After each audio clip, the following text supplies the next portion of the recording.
At 0600 hours on May 15, 1943, a Boeing B-25 Mitchell bomber climbed to 5,000 feet above Carlsbad Army Airfield, New Mexico.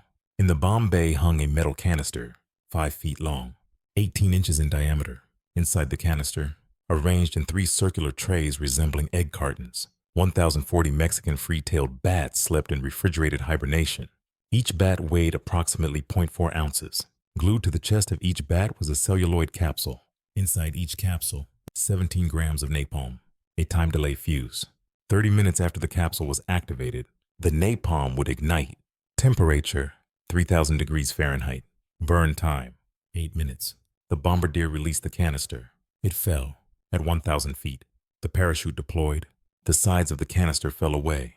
The bats were supposed to wake from hibernation. They were supposed to disperse across a 20-mile radius. They were supposed to seek shelter in buildings. They were supposed to roost until the timers detonated. Then 1,040 fires would erupt simultaneously across the target area. Buildings made of wood and paper would burn. Cities would be consumed. Japan would be devastated without the massive civilian casualties of conventional bombing. The bats did not wake up. They plummeted to the ground, still hibernating, still sleeping. 1,040 bats hit the desert at terminal velocity. Project X-Ray had just killed 1,040 of its own weapons. The test was a failure, but the project continued. Because somewhere in Washington, someone believed that bats carrying napalm could win World War II. This is the story of Project X-Ray. The Bat Bomb, the most bizarre weapons program in American military history. Conceived by a Pennsylvania dentist. Approved by President Roosevelt. Developed by the Army Air Forces and later the Navy. 2 years of research. $2 million in expenditures. Thousands of bats captured. Hundreds killed in testing. 1 American airbase accidentally destroyed by escaped armed bats. 0 enemy targets attacked. 0 operational deployments. Canceled in August 1943 when Admiral Ernest King realized the weapon would not be combat-ready until mid-1945. Superseded by the Manhattan Project. Rendered obsolete by atomic weapons that could devastate entire cities without requiring 1 million bats. The narrative begins not with weapons development, but with vacation. On December 7, 1941, Dr. Little Shaw Adams was driving home from Carlsbad Caverns National Park in New Mexico. Adams was 60 years old, dental surgeon from Irwin, Pennsylvania, part-time inventor, friend of Eleanor Roosevelt. He had spent several days at Carlsbad observing the bat colonies, Mexican free-tailed bats, millions of them. They emerged at dusk in swarms so dense they appeared on weather radar. Adams had been mesmerized by their numbers, their strength, their ability to carry loads exceeding their body weight. Female bats routinely carried their young during flight. The young weighed as much as the mother. The bats flew for hours while burdened. This capability impressed Adams. He was driving east when the radio interrupted regular programming. Japanese forces had attacked Pearl Harbor. Over 2,000 Americans were dead. The Pacific Fleet was crippled. The United States was at war. Adams was outraged, like millions of Americans. He wanted revenge, unlike most Americans. He had just witnessed millions of potential weapons emerging from caves in New Mexico. The idea formed during the drive home. Bats could carry small incendiary devices. Japanese cities were constructed primarily of wood, bamboo, and paper. The 1923 Kanto earthquake had demonstrated how vulnerable Tokyo was to fire. Over 100,000 people had died in the resulting firestorm. If bats carrying incendiaries could be released over Japanese cities at dawn, when bats naturally sought shelter to roost, they would disperse into attics, under eaves, inside wall spaces, places firefighters could not reach. The incendiaries would detonate. Thousands of fires would erupt simultaneously. The cities would burn. Japan would be forced to surrender. Adams began developing the concept. He researched bat species. He calculated payload capacities. He studied Japanese urban architecture. He determined that Mexican free-tailed bats were optimal. They weighed approximately 9 grams. They could carry loads exceeding their body weight. They flew at altitudes up to 10,000 feet. They had a range exceeding 100 miles. They roosted in confined spaces. They were abundant. Carlsbad Caverns alone hosted millions. Collection would be simple. Training was unnecessary. The bats' natural behavior would weaponize them. On January 12, 1942, Adams wrote to the White House. He addressed the letter to President Franklin Roosevelt. Adams had a critical advantage. He was friends with First Lady Eleanor Roosevelt. His letter would not be dismissed as crackpot correspondence. It would reach the president's desk. The letter outlined the bat bomb concept. Adams called bats the lowest form of animal life. He stated that until now, reasons for their creation had remained unexplained. But now their purpose was clear. God had created bats to destroy Japan. The letter reached Roosevelt.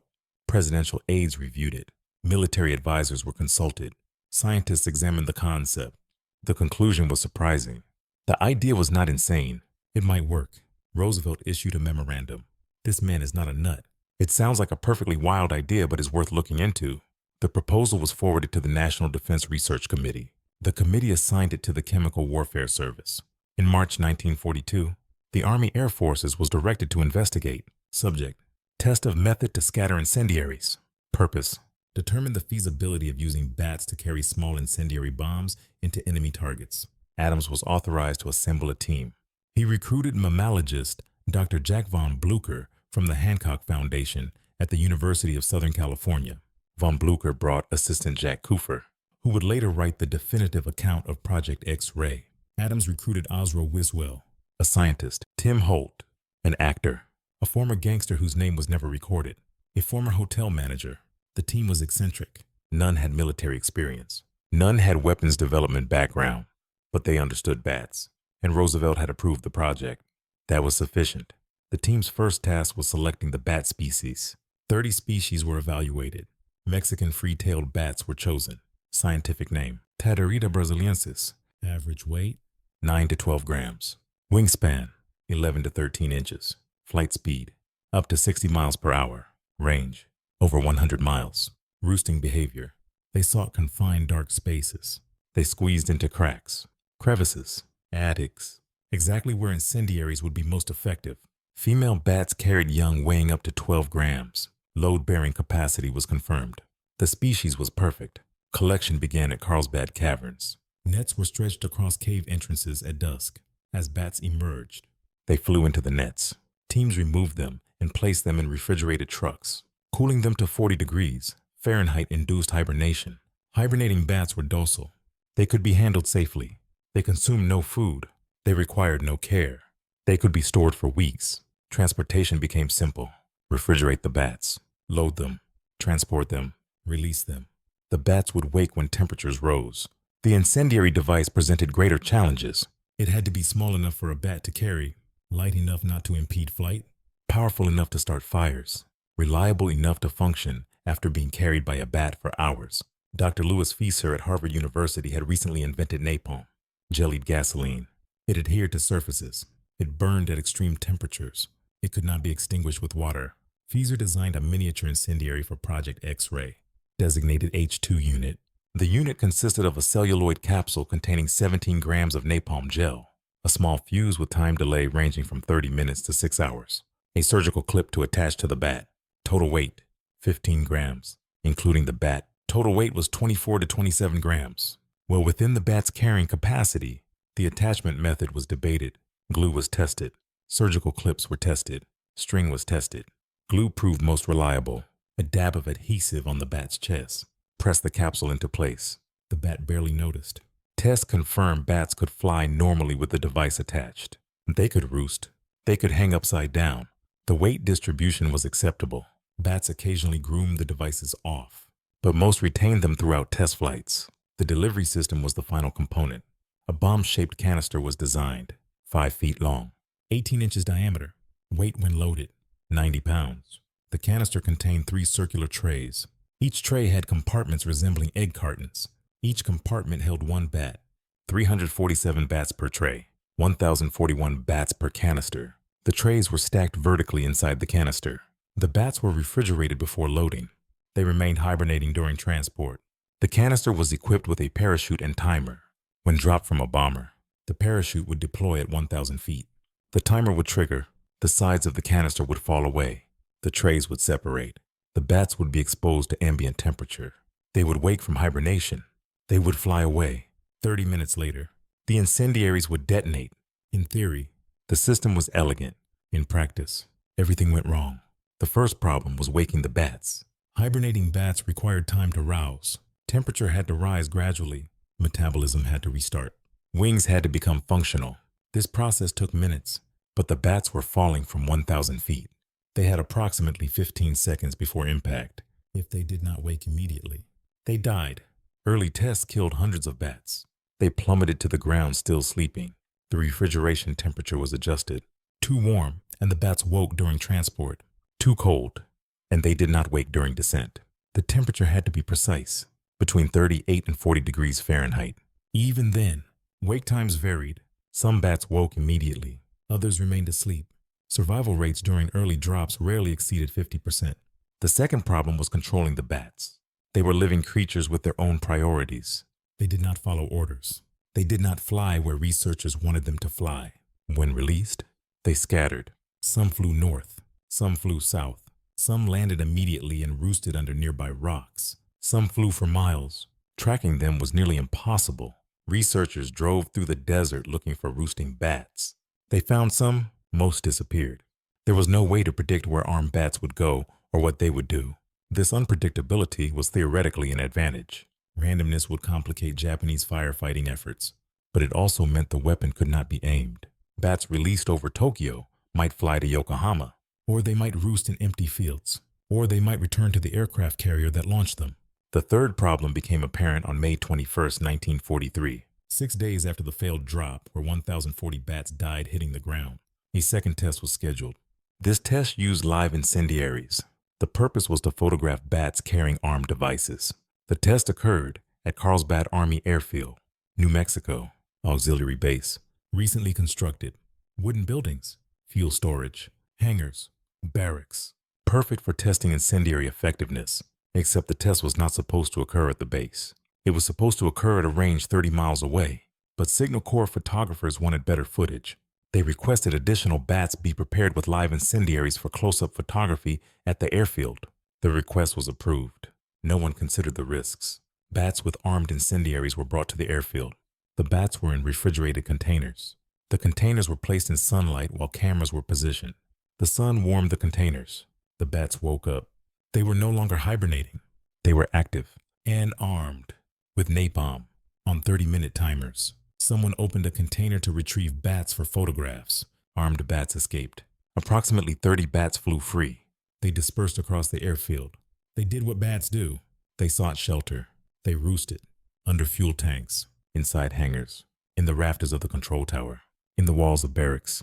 30 minutes later, the incendiaries detonated. Fires erupted simultaneously across the airfield. Fuel tanks exploded. Hangars burned. The control tower was destroyed. Barracks were consumed. The new Carlsbad Army Airfield Auxiliary Base burned to the ground. Damage exceeded $1 million.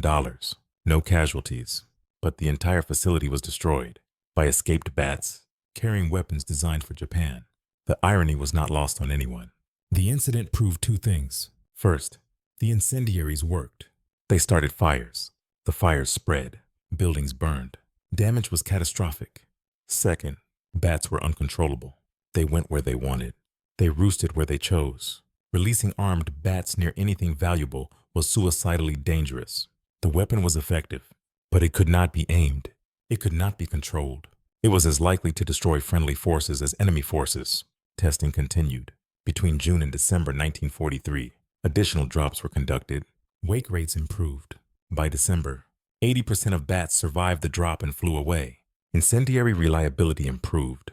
95% detonated on schedule. Targeting remained impossible. Bats dispersed across 20 to 40-mile radii. Some roosted in designated test structures. Most did not. Statistical analysis suggested that if 1 million bats were dropped over Tokyo, approximately 100,000 would roost in buildings. Each would start a fire. 100,000 simultaneous fires across a 40-mile diameter area. Firefighting resources would be overwhelmed. The city would burn, assuming the bats cooperated, assuming weather was suitable, assuming the aircraft reached the target, assuming the canisters functioned, assuming the parachutes deployed, assuming the bats woke up, assuming they flew toward the city instead of away from it. Assumptions stacked upon assumptions. In August 1943, the Navy assumed control. The project was redesignated Project X-Ray.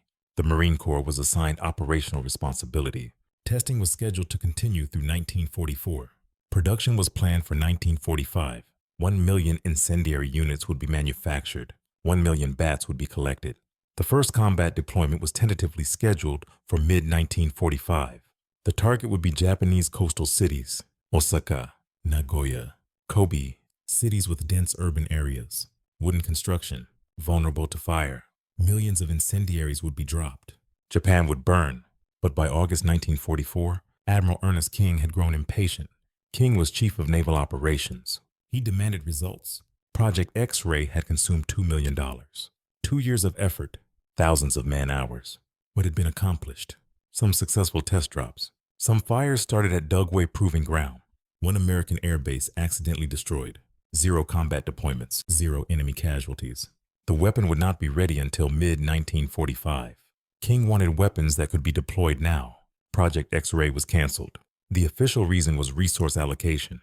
The bat bomb required extensive logistical support, collecting 1 million bats, manufacturing 1 million incendiaries, training air crews, modifying bombers, establishing refrigerated storage. The complexity was overwhelming. Conventional incendiary bombs were simpler. Boeing B-29.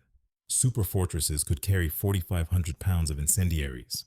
They could be dropped accurately using radar. They did not require waking up. They did not fly away. They exploded where aimed. The effectiveness of conventional bombing was proven. Operation Meeting House in March 1945 would kill over 100,000 people in Tokyo using conventional incendiaries. The bat bomb was unnecessary. The unofficial reason was the Manhattan Project. By August 1944, atomic weapons development was well advanced. Estimates suggested atomic bombs would be ready by mid-1945. 1 atomic bomb could devastate an entire city. No bats required. No complex logistics. No uncontrollable animals. Just physics. Uranium. Plutonium. Tremendous explosive force. The atomic bomb would render all other strategic weapons obsolete, including bat bombs. Resources were better spent on atomic weapons. Project X-ray was terminated. Adams was disappointed. He believed bat bombs would have been more effective than atomic weapons.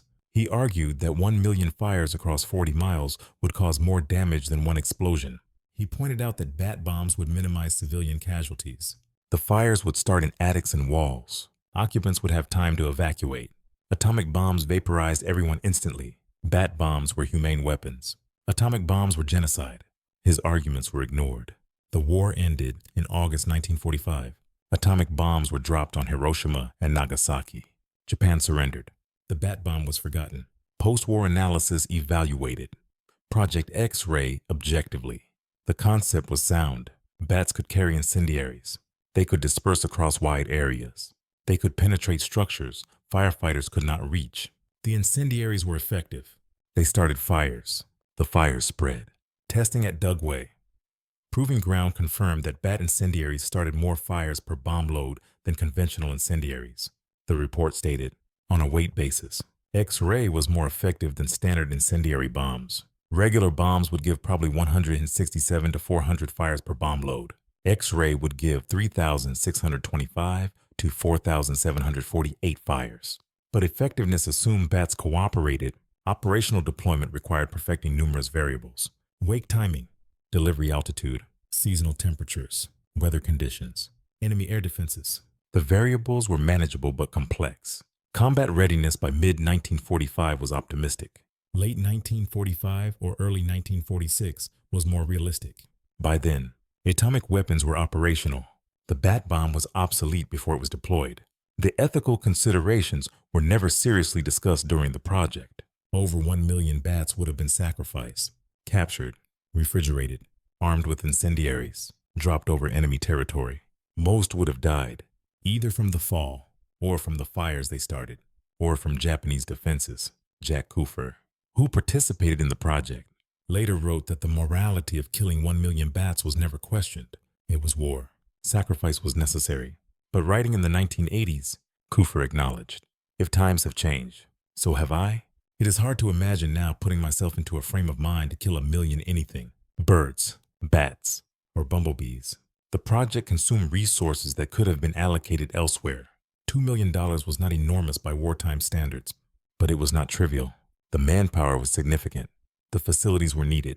Bomber missions used for bat bomb testing could have bombed actual targets. The opportunity cost was real. Whether Project X-ray was worth the investment remains debatable. It produced no combat results.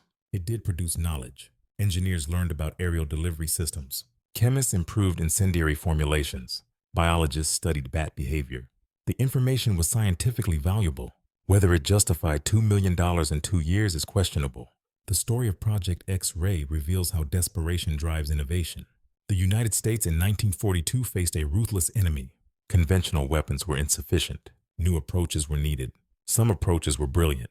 Radar, proximity fuses, atomic weapons. Others were bizarre. Bat bombs, pigeon-guided missiles, explosive rats. Most failed. A few succeeded. All reflected the urgency of total war. When survival is at stake, no idea is too strange to consider. Adams never abandoned his belief. He remained convinced until his death that bat bombs could have ended the war with fewer casualties than atomic weapons. He gave interviews. He wrote articles. He argued his case. He was ignored. History remembers the atomic bomb. History forgets the bat bomb, except as a footnote, a curiosity, a reminder that warfare sometimes produces ideas so strange they seem impossible. Until you examine the documentation, until you see the photographs, until you read the test reports, and you realize it actually happened. The United States government actually spent $2 million developing bombs carried by bats.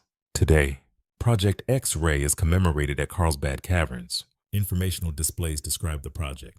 Photographs show the bat canisters. Mock-ups of the incendiary devices are exhibited. Tourists laugh.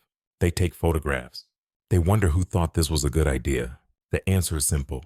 In 1942, desperate times required desperate measures. Someone proposed weaponizing bats. Someone approved it. Someone built it. Someone tested it. It did not work well enough. It was canceled. But for 2 years, it was an official United States military program. At 0600 hours on May 15, 1943, 1,040 bats fell from 5,000 feet above New Mexico. They hit the ground dead. The test was a failure, but the project continued. More bats were collected. More tests were conducted. More money was spent. Until August 1944, when Admiral King decided enough was enough. The bat bomb was canceled. The bats were released. The incendiaries were destroyed. The canisters were scrapped. Project X-Ray ended, not with fire-consuming Japanese cities, but with paperwork terminating a weapons program that never deployed, never killed an enemy, never proved its worth, but accidentally destroyed one American air base and killed thousands of bats. That was Project X-Ray, the bat bomb. The weapon too bizarre to succeed, too desperate not to try. The program that demonstrated American ingenuity, American resourcefulness, and American willingness to attempt the impossible, even when the impossible involved gluing napalm to bats and dropping them from bombers. That was what total war demanded. That was what the United States attempted. And ultimately, that was what atomic weapons rendered unnecessary. The bat bomb never attacked Japan. The atomic bomb did. History remembers one. History laughs at the other. But for 2 years, both were American secret weapons. One succeeded. One failed. Both were products of the same desperation. The same determination to win regardless of costs. The same willingness to try anything, no matter how strange, no matter how unlikely, no matter how many bats had to die. That was Project X-Ray, the bat bomb, the most bizarre weapons program in American military history, and the only one terminated because atomic weapons were available instead.